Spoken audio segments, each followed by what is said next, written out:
जिंदगी को आसान नहीं, बस खुद को मजबूत बनाना पड़ता है। सही समय कभी नहीं आता, बस समय को सही बनाना पड़ता है। नमस्कार दोस्तों, हम स्वागत करते हैं आपका अपना यूट्यूब चैनल सुमन क्लासेस पर। हम लोग अभी इस वीडियो के अंदर Bihar 7th phase teacher vacancy के अंदर सामान्य अध्ययन, और ये सामान्य अध्ययन आप किसी भी शिक्षक अभ्यर्थी हैं, यानी कि प्राइमरी के भी हैं या फिर आप उच्च माध्यमिक के लिए हैं, तो आपके लिए वीडियो महत्वपूर्ण होने वाला है, क्योंकि सभी अभ्यर्थियों के लिए सामान्य अध्ययन जो है सिलेबस के अंदर रखा गया है। इसलिए अभी हम लोग इस वीडियो के अंदर सामान्य अध्ययन के वैसे प्रश्नों को पढ़ेंगे जो किसी न किसी एग्जाम में प्रश्न छपा गया है, यानी आया हुआ है, और वैसे ही प्रश्नों को पूरी डिटेल के साथ हम आप लोगों के साथ शेयर करेंगे। और वैसे प्रश्नों को हम लाए हैं जो बीपीएससी के द्वारा पहले परीक्षा में पूछा जा चुका है। तो दोस्तों शुरू करते, अंत तक जरूर बने रहिएगा। तो देखिए, सवाल है, अद्वंतपुरी उद्वंतपुरी शिक्षा केंद्र जो बिहार में स्थित है, इसका निर्माण यानी इसका संस्थापक कौन है? तो ध्यान रखिएगा, उद्वंतपुरी शिक्षा केंद्र जो बिहार में स्थित है, ये इसका गठन, इसका निर्माण जो कराया पाल वंश के शासक जो जिसका नाम है गोपाल, इसी के द्वारा उद्वंतपुरी शिक्षा केंद्र जो बिहार में स्थित है, इसका संस्थापक है, इसके द्वारा निर्माण करवाया गया है। आगे बात करें, नेक्स्ट क्वेश्चन है, अगला सवाल है, दीवान अर्ज संबंधित है। तो ध्यान रखिएगा, दीवान अर्ज ये रक्षा विभाग से संबंधित है, और ये दीवान ए अर्ज बलबन के द्वारा शुरू किया गया था। बलबन रक्त एवं लौ नीति के लिए भी जाना जाता है। इसी बलबन के दरबार में दीवान ए अर्ज संबंधित है, और रक्षा विभाग से ये संबंधित है, और इस सैन्य विभाग के प्रमुख हुआ करते थे दीवान ए अर्ज। नेक्स्ट क्वेश्चन है, बहमनी राज्य के संस्थापक। बहमनी राज्य के संस्थापक अलाउद्दीन हसन थे। इस अलाउद्दीन हसन ने 1347 ईस्वी में बहमनी राज्य की स्थापना किया था, और ये बहमनी राज्य विजयनगर साम्राज्य के समतुल्य है। बहमनी राज्य और विजयनगर साम्राज्य के समतुल्य है, और ये दोनों मोहम्मद बिन तुगलक के समय में हुआ था। यानी एक तरफ में बहमनी राज्य, दूसरे तरफ में विजयनगर साम्राज्य, ये दोनों की स्थापना मोहम्मद बिन तुगलक के समय में हुआ था। अगला सवाल है, फारसी यात्री अब्दुल रज्जाक। फारसी यात्री अब्दुल रज्जाक ये भारत में किसके समय में आया था? बेहद इंपॉर्टेंट सवाल है दोस्तों, और ये सवाल पूछा जा चुका है। फारसी यात्री अब्दुल रज्जाक भारत में देवराय द्वितीय के शासन काल में आया था। तो ध्यान रखिएगा, देवराय द्वितीय के शासन काल में फारसी यात्री जो आए थे उनका नाम है अब्दुल रज्जाक। इसके साथ साथ में याद रखिएगा निकोलो कंटी, और ये निकोलो कंटी कहाँ के रहने वाले हैं? इटली के। इटली का यात्री निकोलो कंटी भारत में किसके शासन काल में आया था? तो देवराय प्रथम के शासन काल में आया था। अगला सवाल है, द्वैध शासन से संबंधित। दोस्तों, द्वैध शासन यानी दो प्रकार का शासन। द्वैध शासन के जनक, द्वैध शासन के जनक किसे कहा जाता है? सर लियोनोल कॉर्टियस। याद रखिएगा, सर लियोनोल कॉर्टियस को द्वैध शासक का जनक कहा जाता है। और भारत में 4 बार द्वैध शासन लागू हुआ, ये भी ध्यान रखिएगा। भारत में कितनी बार द्वैध शासन लागू हुआ है? 4 बार। पहली बार बात करें तो बंगाल में द्वैध शासन लागू किया गया था। 1765 ईस्वी से 1772 ईस्वी तक बंगाल के अंदर द्वैध शासन लागू रहा था। और बंगाल के अंदर किसने द्वैध शासन लगाया था? रॉबर्ट क्लाइव ने। याद रखिएगा, बंगाल के पहले गवर्नर रॉबर्ट क्लाइव ने बंगाल में द्वैध शासन लगाया था 1765 में, जो 1772 में वॉरेन हेस्टिंग्स ने इस बंगाल में द्वैध शासन को अंत किया था। भारत में पहली बार द्वैध शासन कहाँ पर लगाया गया? बंगाल में। कब? 1765 में। किसके द्वारा लगाया गया? तो ये भी ध्यान रखिएगा, रॉबर्ट क्लाइव के द्वारा लगाया गया। और बंगाल में ये जो द्वैध शासन लगाया गया था, इसको कब अंत किया गया? तो 1772 में वॉरेन हेस्टिंग्स के द्वारा इसको समाप्त किया गया था। अगली बार जो द्वैध शासन लगाया गया तो भारत में पीट्स ऑफ इंडिया एक्ट के द्वारा। और ध्यान रखिएगा, ये पीट्स ऑफ इंडिया एक्ट कब आया था? तो 1784 ईस्वी में भारत के अंदर पीट्स ऑफ इंडिया एक्ट आया था, और इस एक्ट के द्वारा कंपनी में द्वैध शासन लागू किया था। कंपनी ने द्वैध शासन लागू किया था। दूसरी बार लगाया था 1784 ईस्वी में पीट्स ऑफ इंडिया एक्ट के द्वारा। तीसरी बार जो लगाया था भारत शासन अधिनियम 1919 के द्वारा। राज्यों में आप लोगों को यहाँ पे राज्य के जगह प्रांत भी दे सकता है, तो ध्यान रखिएगा। अगर सवाल पूछे प्रांतों में पहली बार द्वैध शासन कब लगाया गया, तो 1919 में लगाया गया, और भारत शासन अधिनियम के द्वारा लगाया गया था, यानी राज्यों में द्वैध शासन लागू किया था। और चौथी बार जो लगाया था भारत शासन अधिनियम 1935 के द्वारा। राज्य में द्वैध शासन को समाप्त करके इसके स्थान पर केंद्र में द्वैध शासन लागू किया। आपको सवाल पूछा जा सकता है, बताइए राज्य में द्वैध शासन को समाप्त करके केंद्र में द्वैध शासन कब लगाया गया? तो ध्यान रखिएगा 1935 ईस्वी के भारत शासन अधिनियम के द्वारा। अगला सवाल है, भारतीयों को ब्रिटिश सरकार द्वारा राय बहादुर, खान बहादुर की उपाधियां प्रारंभ किया था।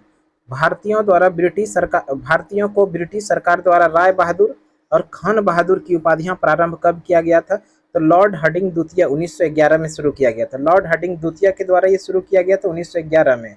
और ध्यान रखिएगा ये जो राय बहादुर ये दिया जाता था उपाधि हिंदुओं को, और खान बहादुर जो उपाधि दिया जाता है वो ईसाइयों को, ध्यान रखिएगा। अगला सवाल है, कर्नाट वंश के संस्थापक। कर्नाट वंश के संस्थापक की बात करें तो कर्नाट वंश के संस्थापक नान्यदेव है। इस नान्यदेव ने 1097 ईस्वी में बिहार के अंदर पाल वंश के शासक को समाप्त करने के बाद कर्नाट वंश की स्थापना किया था। और इस नान्यदेव ने राजधानी बनाया था सिमरावगढ़। ये कर्नाट वंश के अंतिम शासक कौन थे? तो हरिदेव, याद रखिएगा, हरिदेव नहीं दोस्तों, हरि सिंह। हरि सिंह कर्नाट वंश के अंतिम शासक थे। नेक्स्ट क्वेश्चन है, राजनीति रत्नाकर के लेखक। राजनीति रत्नाकर पुस्तक के लेखक कौन है? तो चंदेश्वर जो है ये राजनीतिक रत्नाकर के लेखक है। अगला सवाल है, उद्वंत प्रकाश इस पुस्तक के लेखक है मौली कवि। याद रखिएगा, उद्वंत प्रकाश पुस्तक के लेखक मौली कवि है। अगला क्वेश्चन है, 1857 ईस्वी की क्रांति के ठीक बाद बंगाल में कौन सा विद्रोह शुरू हुआ? 1857 की क्रांति के बाद बंगाल में नील विद्रोह शुरू हुआ। नील विद्रोह का जो अवधि 1859-60 के बीच में है। 1857 की क्रांति के बाद बंगाल में कौन सा विद्रोह शुरू हुआ? तो नील विद्रोह शुरू हुआ 1859-60 में। और इसी बंगाल में एक सन्यासी विद्रोह था, ध्यान रखिएगा सन्यासी विद्रोह को। सन्यासी विद्रोह 1763 से 1800 ईस्वी के बीच में सन्यासी विद्रोह भी बंगाल के अंदर ही हुआ था। अगर हम लोग बात कर रहे हैं नील विद्रोह, इस नील विद्रोह, ये विद्रोह जो था किसानों का था और किसानों ने नील की खेती करने के विरोध में किया था नील विद्रोह। और नील विद्रोह में जो सबसे बड़ा योगदान रहा था, सहयोग किया था, एक पत्रिका है, याद रखिएगा, हिंदू पेट्रियाट। और इस हिंदू पेट्रियाट पत्रिका के जो लेखक है, इसका नाम जरूर याद रखिएगा, हरीश चंद्र मुखर्जी। सीधा सीधा कभी कभी सवाल देखने के लिए मिलता है। हिंदू पेट्रियाट पत्रिका के प्रकाशन किसके द्वारा किया गया है? तो हरीश चंद्र मुखर्जी के द्वारा। और इसी हिंदू पेट्रियाट के अंदर में इस नील विद्रोह का चर्चा जोरों पर था। लोग इसके माध्यम से जागरूक हुए और नील की खेती करने के विरोध में नील विद्रोह किया था 1859-60 के अंदर। और ये हुआ कहाँ पर था? तो ध्यान रखिएगा, ये बंगाल के अंदर हुआ था। अगला सवाल है, नील कृषकों की दुर्दशा पर लिखी गई पुस्तक नील दर्पण। याद रखिएगा, नील दर्पण पुस्तक के लेखक कौन है? ये भी नील की खेती से संबंधित है। नील कृषकों की दुर्दशा पर लिखी गई पुस्तक नील दर्पण के लेखक दीनबंधु मित्र। कई बार ये सवाल पूछा गया है। अगला सवाल है, आनंद मठ उपन्यास लिखा गया था। आनंद मठ, दोस्तों ध्यान रखिएगा, आनंद मठ उपन्यास जो लिखा गया था, तो बंगाल में एक विद्रोह हुआ था जिसका नाम है सन्यासी विद्रोह। इसी सन्यासी विद्रोह के दरमियान बंकिम चंद्र चटर्जी ने आनंद मठ उपन्यास का प्रकाशन किया था। आनंद मठ उपन्यास किसके द्वारा लिखा गया है? बंकिम चंद्र चटर्जी के द्वारा। ये आनंद मठ लिखा कब गया है? तो सन्यासी विद्रोह के दरमियान लिखा गया। इसी आनंद मठ के अंदर वंदे मातरम का उल्लेख है। और ये वंदे मातरम बाद में चल के भारत का राष्ट्रीय गीत बना। ध्यान रखिएगा, वंदे मातरम भारत का राष्ट्रीय गीत है। और इस वंदे मातरम के लेखक कौन है? बंकिम चंद्र चटर्जी। वंदे मातरम को पहली बार जो गाया गया था 1896 के कोलकाता अधिवेशन में। पहली बार कब गाया गया? 1896 के कोलकाता अधिवेशन में। और गाने वाले कौन थे? तो ध्यान रखिएगा, गाए कौन थे? तो रविंद्रनाथ टैगोर ने गाए थे। अगला सवाल देखते हैं दोस्तों। अगला सवाल है, मुंगेर के बरहियाताल विरोध का उद्देश्य क्या था? मुंगेर के बरहियाताल विरोध का उद्देश्य था बकास्त भूमि की वापसी का मांग। बकास्त भूमि की वापसी की मांग के लिए मुंगेर में बरहियाताल विरोध हुआ था। अगला सवाल है, 19वीं शताब्दी के समय बहावी आंदोलन का मुख्य केंद्र था।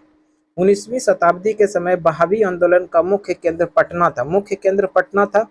लेकिन इसके अलावा हैदराबाद, मद्रास, बंगाल, उत्तर प्रदेश और मुंबई भी इस क्षेत्र में आते थे। यानी यहाँ भी इसकी शाखा खोली गई थी वहाबी आंदोलन का, लेकिन मुख्य केंद्र जो था वो कहाँ था? पटना था।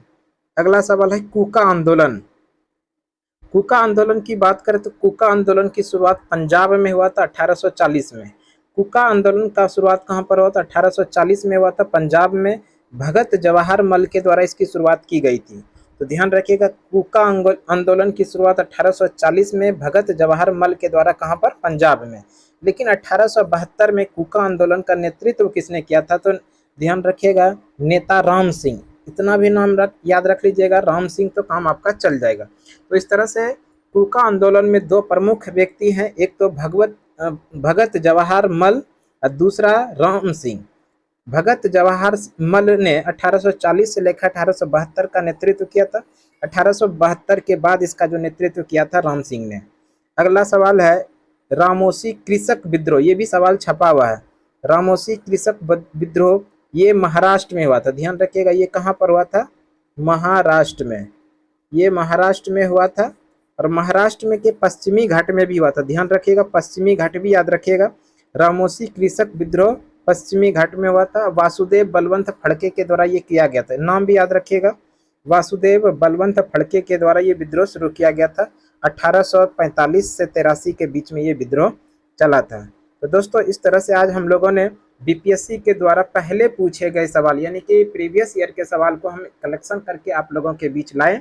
और ये वीडियो किसी भी लेवल की तैयारी कर रहे हैं, चाहे माध्यमिक हो चाहे प्राइमरी लेवल के हों, आपके लिए ये वीडियो अति महत्वपूर्ण होने वाला है। इस तरह का वीडियो लगातार अपने यूट्यूब चैनल पर लेकर आते रहते हैं। अभी तक आप इस चैनल के बारे में दोस्तों को नहीं बताए तो जरूर शेयर कीजिए और उसको बताइए। तो आज की क्लास इतना ही, अगले क्लास में फिर से मिलते हैं, तब तक के लिए धन्यवाद, जय हिंद।